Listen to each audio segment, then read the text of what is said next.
but smoke from the shattered hall still clung to the air as Ethan pulled Liora through the broken doorway, guiding her past fallen pillars. Shattered screens and frightened students who stared in disbelief at the alien princess releasing unstable energy in the human who stayed beside her without fear. Liora could hardly breathe, her heart racing with confusion and fear, and something new, something like hope she had never unleashed. Her power in front of others, and now the rumor of her flaw would spread across the academy like wildfire.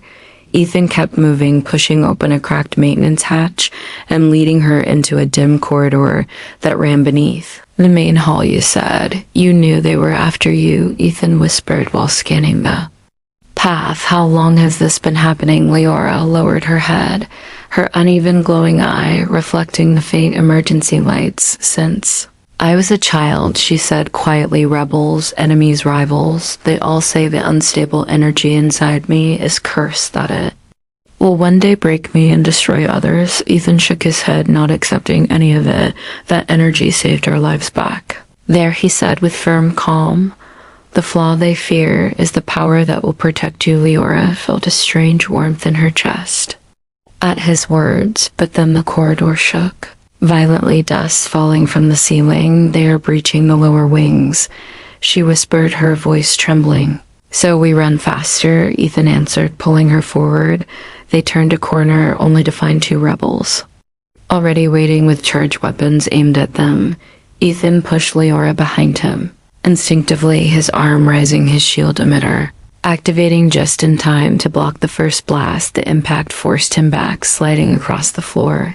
He gritted his teeth but held firm. Stay down, princess, he said. She wanted to obey, she wanted to hide, but seeing him alone against two armed rebels made her chest ache with fear, and she felt her energy pulsing again, wild and unstable, begging to escape. Ethan lunged forward, striking one rebel with the emitter device, disrupting his armor. The second rebel aimed at Ethan, preparing to fire, but Liora thrust out her hand.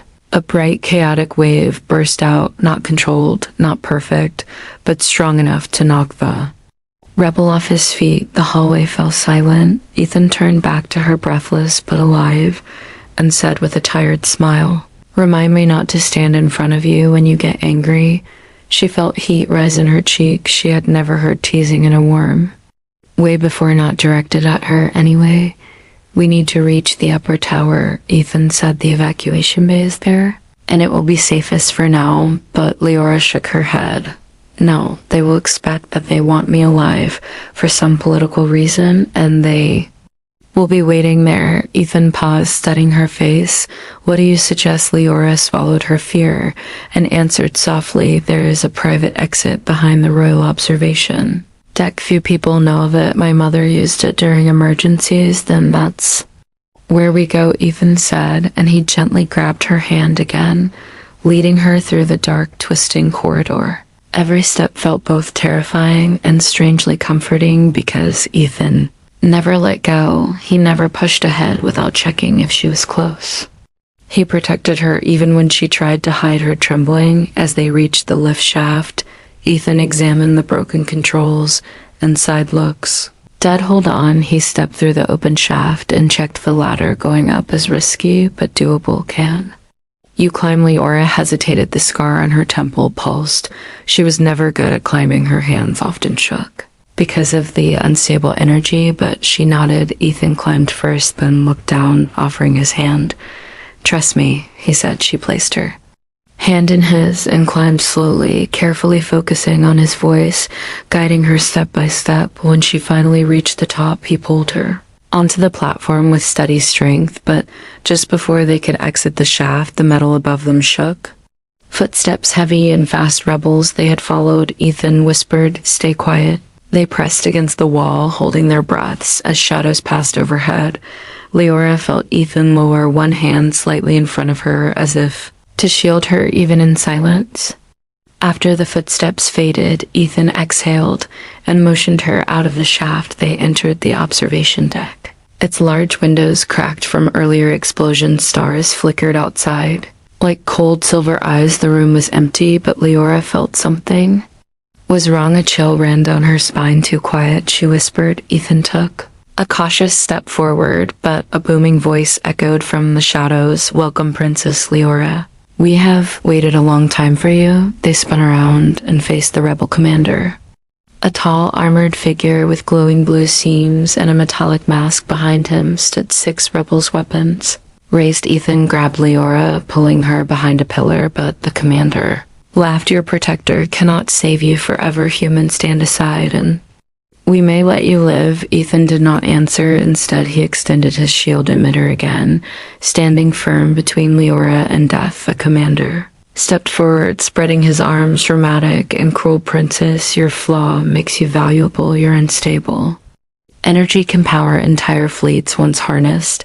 You were never a curse, you were a resource. Liora felt sick, every word cut into her like a dull blade. She had always feared she was born dangerous, but now they wanted to use her power for destruction. I refuse, she whispered, but the commander grinned. Then you will be taken. Ethan looked at her and spoke softly. Liora, don't let him decide who you are. His calm voice pierced the fear inside her. She lifted her head, her glowing, uneven eyes brightening, the unstable energy within her rising again, but this time she did not try to suppress it. She let it flow. The commander lifted his weapon fire. She raised her hands, energy bursting out wildly, but Ethan stepped beside her, pressing one hand to her back, steadying her, guiding her. Indirect support.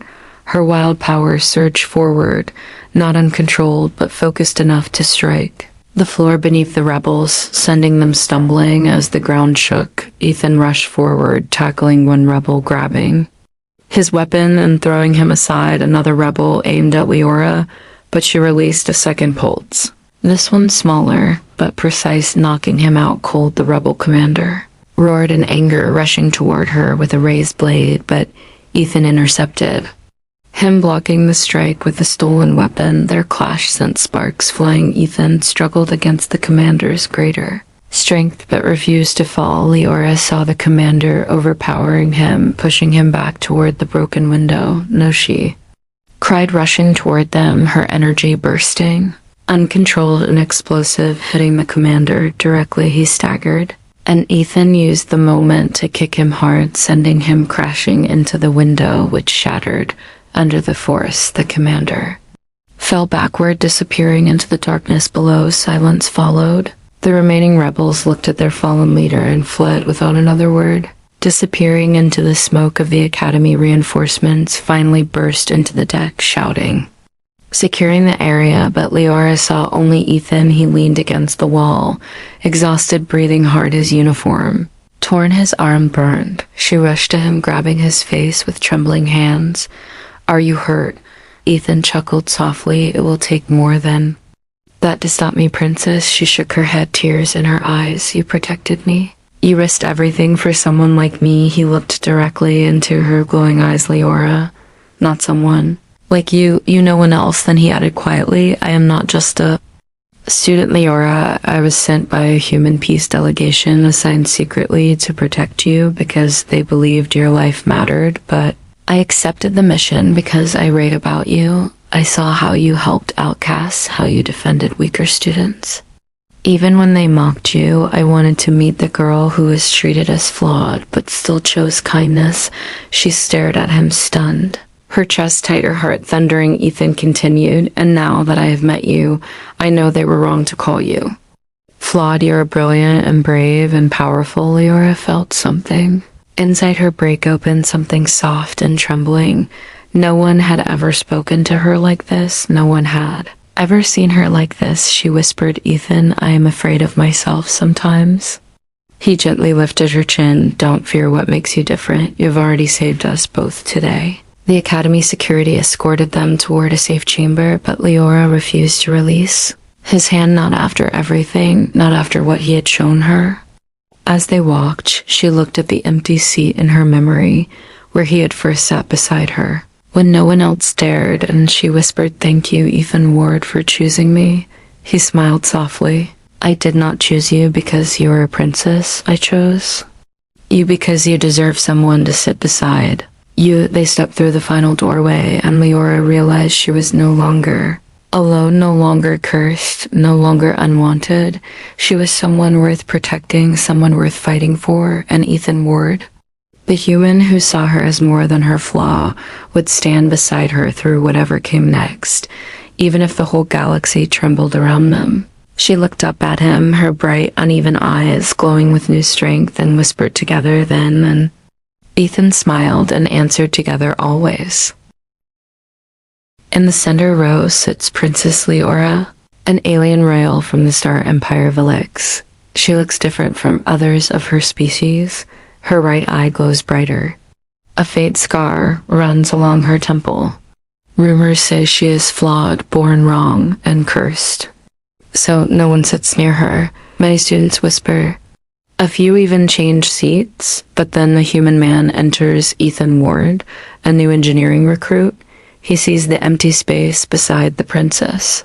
He sees her lowered head, her tense hands, the lonely silence around her. He walks forward. Everyone stares. He sits down beside her. A sharp wave of shock fills the hall. A few students gasp. One alien prince even laughs under his breath. But Ethan says only one thing. You look like you needed a friend. Liora is stunned. No one has spoken kindly to her in years. She tries to warn him that people will mock him too, but Ethan doesn't care. He asks her name. He asks about her planet. Slowly, she looks up, unsure if this human is foolish or brave. The ceremony begins, but the danger rises. There's talk of a hidden threat inside the academy. Strange energy spikes, missing students. Dark rumors of a rebel group hunting royal bloodlines. Asterisk, welcome to my channel, Sci-Fi Love. Story, thanks for watching. Please like and subscribe. Asterisk, no one. At the Interstellar Academy, understood why the hall felt so tense that morning, but everyone sensed it the moment the AlienPrincess entered with her slow, quiet steps. Her long silver cloak brushing the floor, and her bright, uneven eyes glowing. Softly, one eye brighter than the other, and the faint scar running down her temple, marking her as different, marking her as flawed by the standards of her own. Royal bloodline, she walked with her head low, avoiding the harsh whispers that floated.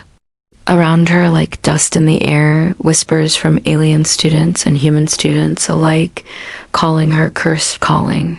Her strange calling her the princess that no one wanted to sit beside. She moved toward the center row where the royal guests were supposed to sit, but even the nearest students shifted away, creating a wide, empty circle around her, as if she carried a dangerous sickness, when, in truth, she only carried loneliness. She lowered herself onto the seat, her hands tightly folded her. Shoulders tense as she tried to ignore the stares and the quiet laughter echoing behind her. She had grown used to this, she told herself. She had grown used to being unwanted, but today the hall was fuller than ever. Students from every world had gathered, traveling across the stars to study diplomacy, defense, and unity, and yet not one person dared to sit beside the princess who was said to be flawed. She stared at the empty seat next to her, wondering if she should stop coming to these gatherings.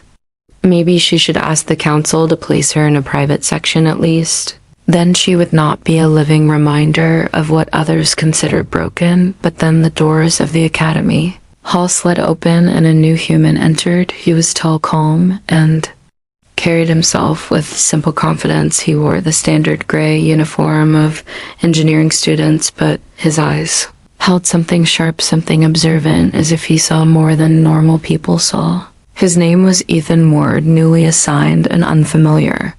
To most of the academy, he paused for a moment, scanning the rows, searching for an empty seat. He noticed many, but his gaze stopped when he saw her, the princess, alone, surrounded by distance and silent judgment. He hesitated only for a heartbeat, then he walked forward while other students whispered, wondering why the new human was approaching the cursed seat. Ethan did not slow down. He reached her row, stepped past a few nervous students, and took the empty seat beside her without fear, without hesitation, without caring about the shocked gasps filling the hall. The princess stiffened, turning slightly toward him, her voice quiet as a fading breath.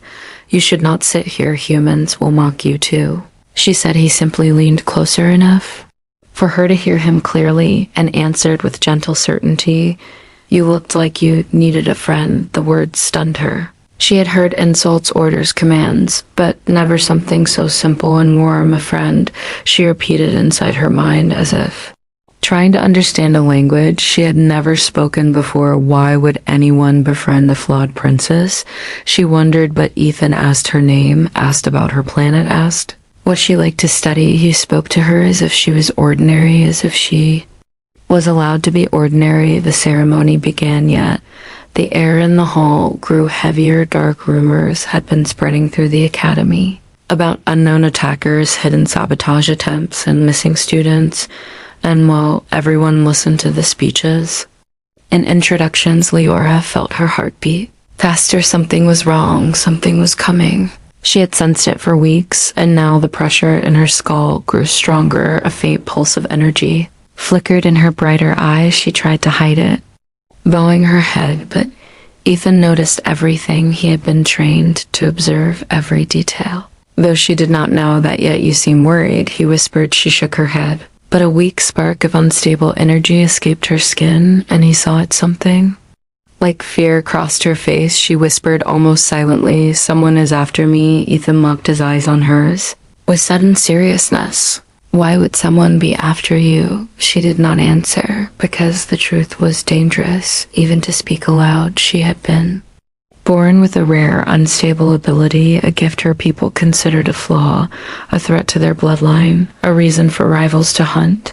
She glanced around the hall, wondering how long she had before they found her. Ethan leaned slightly forward, his voice low. "Tell me what you know, Liora," she gasped. How did he know her name? He smiled softly.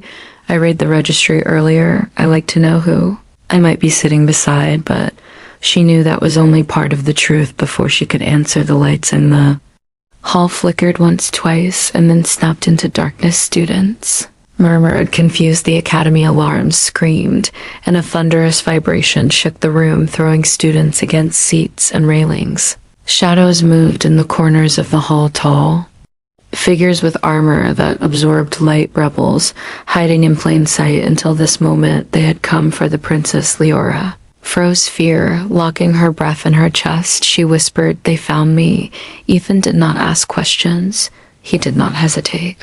He grabbed her hand, pulled her behind a fallen support beam, and positioned himself as a shield in front of her. "Stay behind me, Princess," Ethan said in a voice so steady it felt like iron energy blasts cut through the air, striking walls and chairs. Students scattered and terror guards tried to respond, but the rebels were trained deadly and fast. One rebel pointed toward their hiding spot, shouting, "There, the flawed one is there, get her." Liora shook uncontrollably, thinking Ethan would leave her, thinking he would run like any sane person, but Ethan leaned closer, his voice soft and calm. "Do you trust me?" She hesitated, the world shaking around them, then slowly nodded. Ethan pulled a small device from his jacket, activating a shield emitter. Not something normal students carried, and definitely not something casual. Then one of the rebels shouted in recognition, "It's the human protector. He's the one shielding her." Liora stared at Ethan in shock. "Protector? What protector? Why did the rebels know him? Who was this human?" Really, before she could speak, another blast tore through the hall, and Ethan crouched, gripping her shoulders with protective strength. "We move now. Stay close." She followed him through smoke and collapsing pillars, her heart pounding, her unstable energy trembling under her skin. She tried to suppress it, knowing one uncontrolled burst could hurt innocent students, but the fear made it harder as they reached a side corridor. Ethan helped two wounded cadets, lifting debris off them while still shielding Liora with his own body. She could not understand him. Why he helped her, why he risked everything. Her voice cracked when she finally spoke. "Why are you doing this? Why help someone like me? I am flawed, unwanted." A danger. Ethan stopped, turned, and looked right into her uneven, glowing eyes, and said with quiet strength, "You are not flawed. You are unique, and unique is powerful." Something in her chest shifted, something warm and painful at the same time. She had never heard such words, not once in her life before. she could respond. A violent explosion ripped through the hallway, throwing them both to the ground. Liora landed beside him, her hair falling across her face, her breath shaking. Ethan pushed himself up, gripping her wrist. "You need to get to safety, Liora." But she shook her head, whispering, "I don't want you to die for me." Ethan smiled slightly. "I did not come here to die, Princess. I came here to keep you alive because someone needs to see what you will become." His words confused her, filled her with a strange new courage. She had never felt the rebels closed and surrounding them, their dark armor glowing with hostile signals. Their commander raised his weapon, preparing to strike. Liora felt the panic surge inside her, and with it, her unstable gift, her flawed energy, her curse. She felt the power rise like burning light, filling her bones, her skin, and without meaning to, she released it. A burst of bright, wild energy exploded outward, not harming Ethan, but striking the rebel commander and shattering his weapon into pieces. Every rebel froze, staring in disbelief. Liora herself stared at her own hands, shaking at what she had done. Ethan smiled, breathless but proud. "Told you different means powerful." The rebels retreated, regrouping as Academy reinforcements finally approached. Alarms blared, voices shouted, and the hall filled with smoke. But Liora saw only Ethan, the human who had chosen to sit beside her when no one else dared, the human who shielded her when death came, the human who believed she was not flawed. She whispered his name, Ethan Ward, and he looked at her with the same calm strength as before.